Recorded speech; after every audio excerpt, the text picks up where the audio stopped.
Basically account बनाते वक्त हम क्या करते हैं, एक particular inner column outer column, particular inner column outer column. मैंने यहाँ पे इनर कॉलम नहीं बनाया है, तुम लोग इनर कॉलम भी बनाओगे, ठीक है। जब भी तुम ट्रेडिंग अकाउंट शुरू करते हो तो स्टार्टिंग कैसे आनी चाहिए, इन द बुक्स ऑफ, जो भी फॉर्म का नाम है वो नाम आएगा, उसके बाद में ट्रेडिंग एंड P&L अकाउंट, और यहाँ पे नीचे लिखोगे फॉर द ईयर एंडेड। तो जो तुम्हारा पेज का मार्जिन है, ये ऐसा तुम्हारा पेज का मार्जिन है यहाँ पे, बराबर। तो ये जो है फॉर द ईयर एंडेड, ये यहाँ पे लिखो या यहाँ पे लिखो, घंटा फर्क नहीं पड़ता, ठीक है। स्टार्ट करते वक्त ऐसे ट्रेडिंग अकाउंट बनाना है, particulars inner column outer column, particulars inner column outer column, correct start. अब मैंने उस दिन बोला था कि ट्रेडिंग अकाउंट जब भी तुम सॉल्व करते हो तो सबसे पहले क्या लिखना है, टू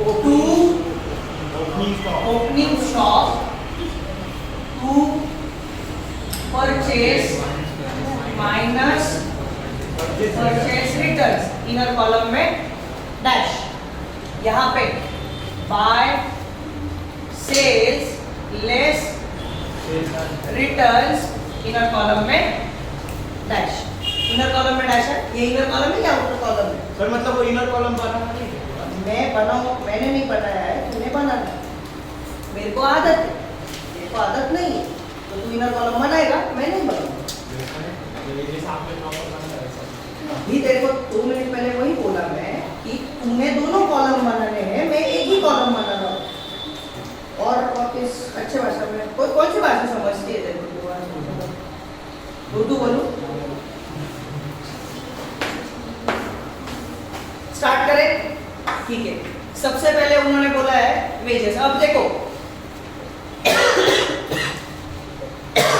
फाइनल अकाउंट जब तुम सॉल्व करते हो ना, तो हाफ मार्क्स मतलब 12 मार्क का अगर क्वेश्चन रहेगा तो 12 मार्क में से 6 मार्क ये पोस्टिंग को होते हैं।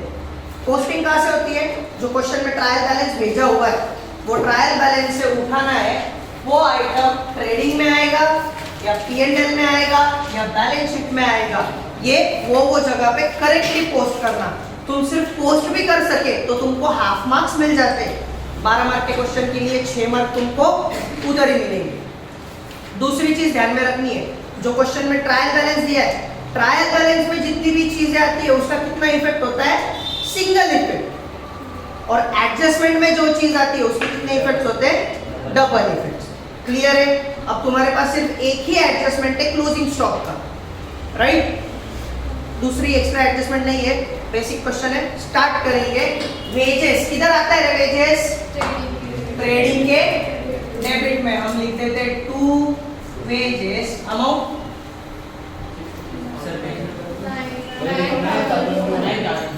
9,400 ना, 200।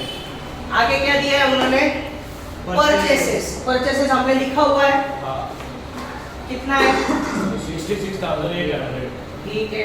नेक्स्ट परचेस रिटर्न है, आगे उन्होंने बोला परचेस रिटर्न का बोला है लेकिन पहले ये साइड, पहले ट्रायल बैलेंस की डेबिट साइड, फिर ट्रायल बैलेंस की क्रेडिट साइड, ठीक है। आगे क्या बोला है, किधर आता है कैरेज इनवर्ड, ट्रेडिंग अकाउंट के डेबिट में। सिर्फ कैरेज रहा तो ट्रेडिंग अकाउंट के डेबिट में, कैरेज आउटवर्ड रहा तो P&L अकाउंट के डेबिट में। क्लियर है? इधर क्या है, टू कैरेज इनवर्ड, कितना है,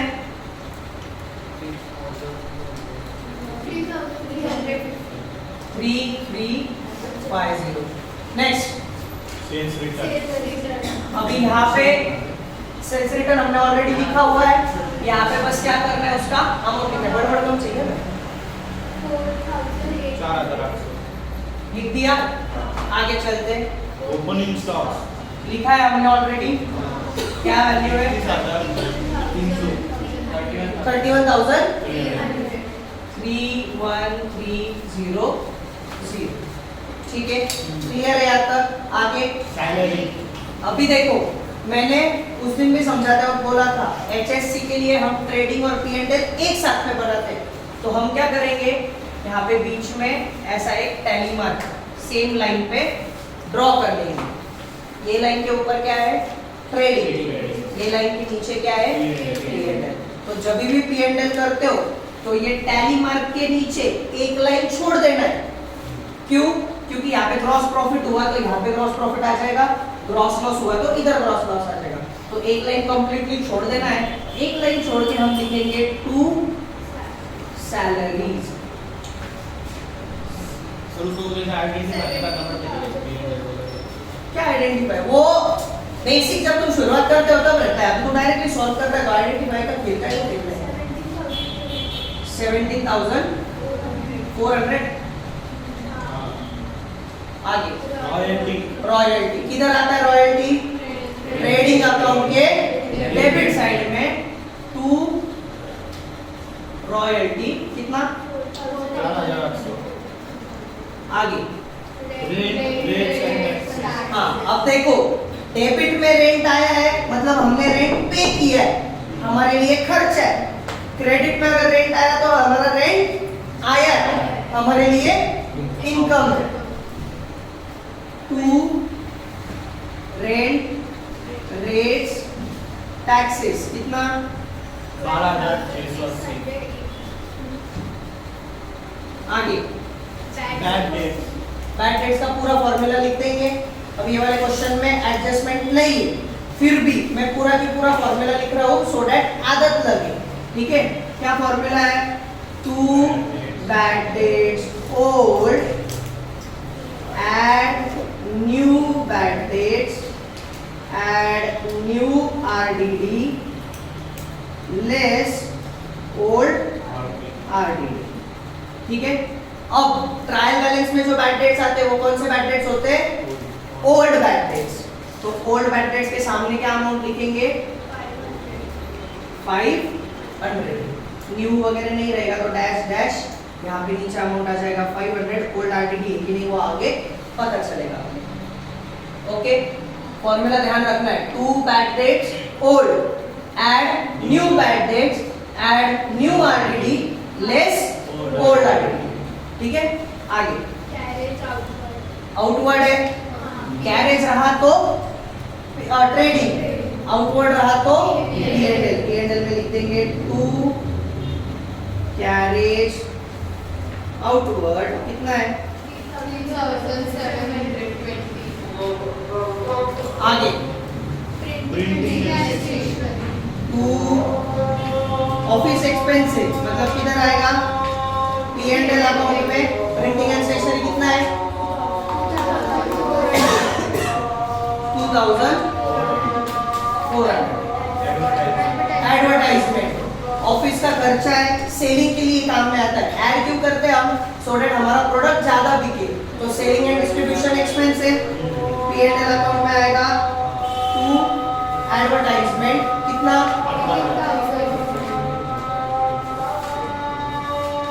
ठीक है, आगे डिस्काउंट अलाउड डिस्काउंट अलाउड, हमने डिस्काउंट दिया है।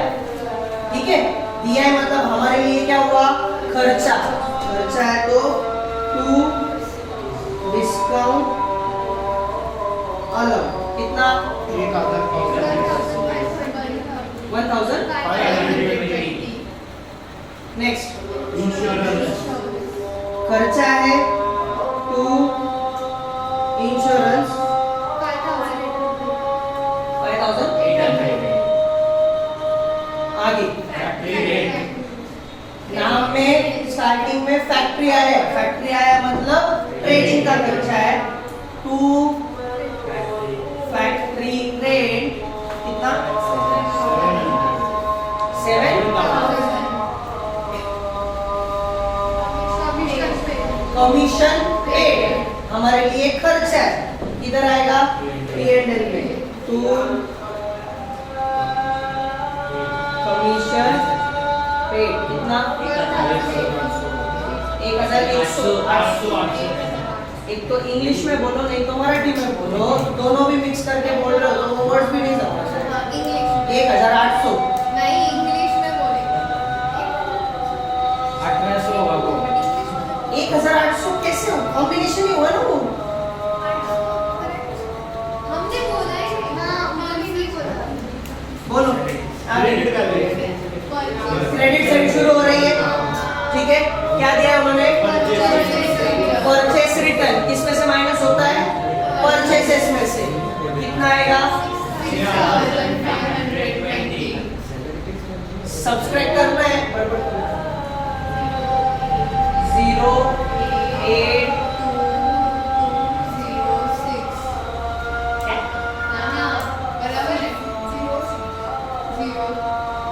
ठीक है। नेट अमाउंट बाहर आ गए। आगे कितना?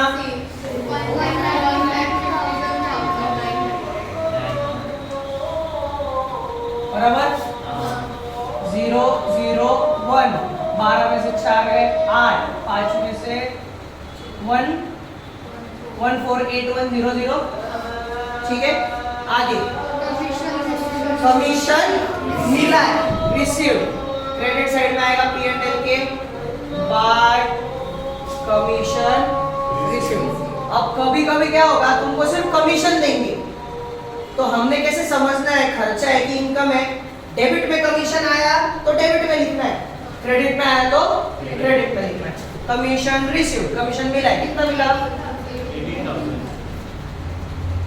Next rent receive by rate receive, कितना आया?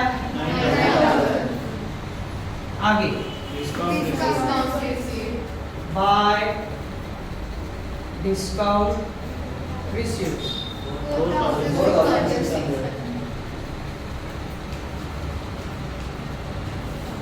बस अभी लास्ट में तुमको एडजस्टमेंट दिया है, क्या है? इसके दो इफेक्ट आते हैं, ध्यान में रखना है। पहला इफेक्ट ट्रेडिंग अकाउंट के क्रेडिट में बाय क्लोजिंग स्टॉक, कितना है? दूसरा इफेक्ट ये जो यहाँ पे बैलेंस शीट बनेगा, बैलेंस शीट में लिख दोगे stock in trade, asset side में 56,850। नहीं ध्यान में आया स्टॉक इन ट्रेड लिखना तो क्लोजिंग स्टॉक लिख दो, कोई कुछ नहीं बोलेगा। बट स्टैंडर्ड वर्ड जब तुम बैलेंस शीट में लिखते हो तो it should be stock in trade, ठीक है। क्लियर है? एडजस्टमेंट आया, दो इफेक्ट ठीक से देखा होगा तो हमने ट्रायल बैलेंस में जितने भी आइटम थे सबका एक एक इफेक्ट दिया है और एडजस्टमेंट के हमने क्या दिए? दो इफेक्ट दिए, ठीक है। एडजस्टमेंट्स अलग से दी थे, ट्रायल बैलेंस खत्म होता है ना तो ट्रायल बैलेंस के बाद में होते हैं वहाँ पे एडजस्टमेंट्स। यहाँ तक क्लियर है? अब क्लोज कर रहे हैं अकाउंट। सबसे पहले कौन सा अकाउंट क्लोज करेंगे? ट्रेडिंग अकाउंट, ठीक है। ट्रेडिंग अकाउंट की कौन सी टोटल ज्यादा है देखो तो, डेबिट की क्या क्रेडिट की? करो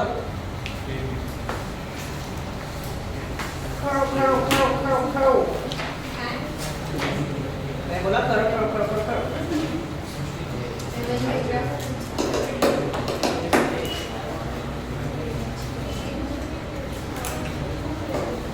सर फिर वो इनवर्ट वाली भी इनवर्ट से कर, वो जो इनवर्ट वाली क्या इनवर्ट क्या?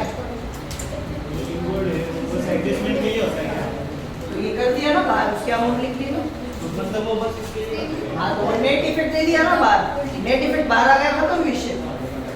और अगर सर कभी कभी नहीं आया तो फिर तो नहीं लिखना है, यहाँ पे 0 लिख देना है, बाहर 66,800 लिख देना है।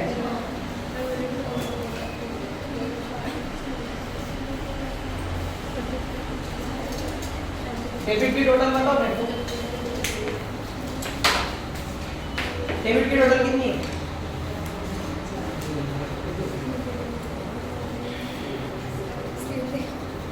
इसके लिए पहले ही बोल के रखा था निहाल कि ड्रॉ करो, बट अपन सुनते नहीं। किया था लेकिन वो गलत हो गया। हाँ।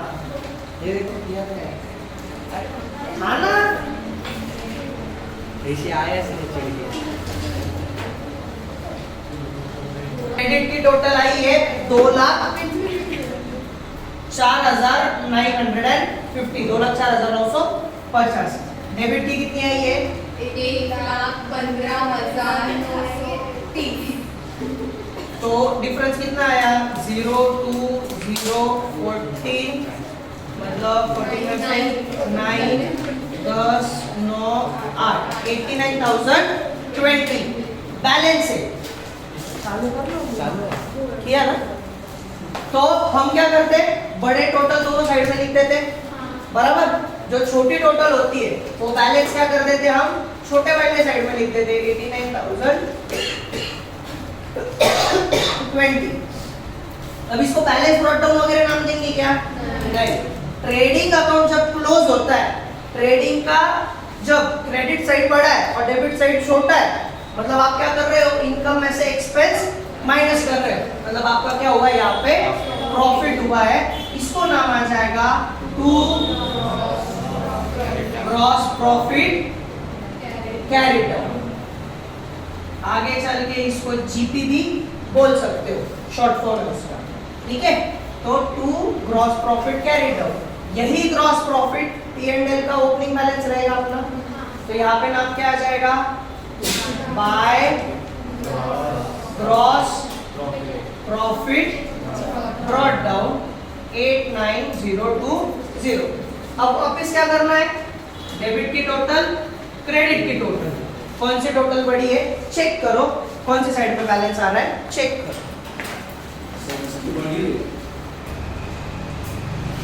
मैं इतना सॉल्व में पूछा भी तुमको प्ले की पॉज है, नहीं तब प्ले था, आपको कॉल आया रहेगा फिर पॉज हो रहेगा, फिर से बोलो। क्रेडिट की टोटल आई 1,20,620, डेबिट की टोटल आई 63,820, बैलेंस आया 56,800।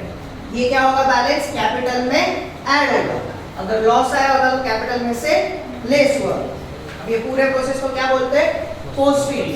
पोस्टिंग करोगे सिर्फ पेपर में आधे मार्क्स मिल जाएंगे, एडजस्टमेंट करोगे ऊपर 4 मार्क मिलेंगे, और अगर क्वेश्चन टैली हो गया, आंसर तुम्हारा टैली हो गया तो ऊपर और 2 मार्क्स मिलेंगे, तो 12 मार्क ऐसे मिलते हैं, ठीक है। तो हर एक एडजस्टमेंट के 2 इफेक्ट है, जब 2 इफेक्ट प्रॉपर होंगे तो वो एडजस्टमेंट काउंट होती है, तो आगे टैली होगा। आप सिर्फ एक इफेक्ट दोगे तो आंसर मिलेगा क्या, नहीं। तो टैली के 2 मार्क तो भूल जाओ तो, और एडजस्टमेंट के जितने मिलेंगे उतने मिलेंगे। तो हमेशा ध्यान में क्या रखना है, पहले पोस्टिंग कर लेना है, एडजस्टमेंट्स को सबसे लास्ट में हाथ लगाना है। जब तुम्हारा पूरा पोस्टिंग हो जाएगा, पोस्टिंग बोल रहा हूँ, ये टैली नहीं, ये नहीं करना है, एडजस्टमेंट पहले पोस्टिंग करना है, जैसे हमने पूरा पोस्टिंग किया, फिर उसके बाद में एडजस्टमेंट, जैसे हमने क्लोजिंग स्टॉक का किया वैसे आप सब एडजस्टमेंट्स करने हैं, और फिर टैली करने जाना है, गड़बड़ करनी नहीं। क्लियर है, पक्का?